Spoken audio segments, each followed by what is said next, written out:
স্বাগতম। আপনাকে আজ আমরা জানব টাইটানিক নিয়ে এমন 10টি অজানা তথ্য যা হয়তো আপনি আগে শোনেননি। চলুন শুরু করা যাক। কথা না বাড়িয়ে জানব সবাই।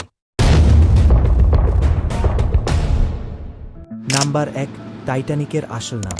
টাইটানিকের আসল নাম ছিল রোমস টাইটানিক, যেখানে রোমস মানে রয়্যাল মেল শিপ। এই জাহাজ শুধুমাত্র যাত্রী পরিবহনই করত না, বরং ব্রিটিশ রাজকীয় মেইলও পরিবহন করত। নাম্বার 2, টাইটানিকের যাত্রার পিছনে কুসংস্কার। অনেকে বিশ্বাস করতেন যে টাইটানিকের যাত্রার সময় কিছু অশুভ লক্ষণ দেখা গিয়েছিল, যেমন যাত্রার আগে জাহাজে একটি ছোট অগ্নিকাণ্ড ঘটেছিল, যা অনেকের কাছে অশুভ সংকেত হিসেবে ধরা হয়। নাম্বার 3, টাইটানিকের অমর যাত্রী। মিরাকল বেঁচে যাওয়া একটি ঘটনা হল একজন জাপানি ব্যক্তি, মাসাবুমি হোসান। তিনি জাহাজডুবি থেকে বেঁচে গিয়েছিলেন, কিন্তু জাপানে ফিরে গেলে তাকে কাপুরুষ বলে বিবেচনা করা হয়েছিল, কারণ তিনি সম্মানের সাথে মারা যাননি। নাম্বার 4, ক্যাপ্টেনের কুকুরের গল্প। টাইটানিকে প্রায় 12টি কুকুর ছিল, যাদের মধ্যে মাত্র 3টি কুকুর বেঁচে যায়। একটি কাহিনী আছে যে ক্যাপ্টেনের পোষা কুকুরটি শেষ মুহূর্তে উদ্ধার করা হয়েছিল। নাম্বার 5, টাইটানিকের মিউজিশিয়ানদের আত্মত্যাগ। টাইটানিকের ডুবন্ত সময়েও মিউজিশিয়ানরা জাহাজের যাত্রীদের শান্ত রাখার জন্য সঙ্গীত বাজাতে থাকে। তারা জানতেন যে তারা বাঁচবেন না, তবু তাদের আত্মত্যাগ ছিল সাহসিকতার এক অসাধারণ উদাহরণ। নাম্বার 6, টাইটানিকের শেষ খাবার। টাইটানিকের প্রথম শ্রেণীর যাত্রীরা ডুবে যাওয়ার আগে 10টি কোর্সের বিলাসবহুল একটি খাবার উপভোগ করেছিলেন। এটাই ছিল তাদের জীবনের শেষ খাবার।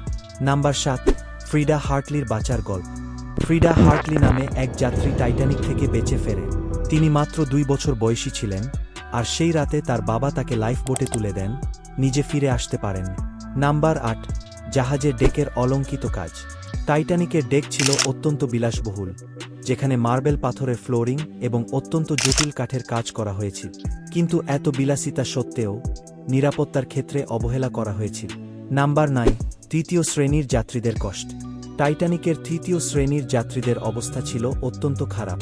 তাদের জন্য স্বল্প জায়গায় অনেক মানুষকে থাকতে হতো, এবং তাদের জীবন বাঁচানোর সুযোগও ছিল কম। সবশেষ 10 নাম্বার, টাইটানিকের ধ্বংসাবশেষের রহস্য। টাইটানিকের ধ্বংসাবশেষ আবিষ্কৃত হয়েছিল 1985 সালে, যা সমুদ্রের 12,500 ফুট নিচে অবস্থিত। আশ্চর্যের বিষয় হল, ধ্বংসাবশেষে এখনও এমন কিছু অংশ রয়েছে যা প্রায় অক্ষত রয়ে গেছে। এগুলো ছিল টাইটানিক নিয়ে 10টি অজানা তথ্য। এই জাহাজের ট্র্যাজেডি আমাদের মনে করিয়ে দেয়, কতটুকু বিলাসিতা বা শক্তিশালী হোক না কেন, প্রকৃতির সামনে আমরা অসহায়। যদি আপনাদের ভিডিওটি ভালো লেগে থাকে, তাহলে লাইক দিন, শেয়ার করুন। পরবর্তীতে স্ক্রিনে দেখানো কোনো বিষয়ে ভিডিও দেখতে চান কমেন্ট করুন, আর সাবস্ক্রাইব করতে ভুলবেন না। Take care, bye by.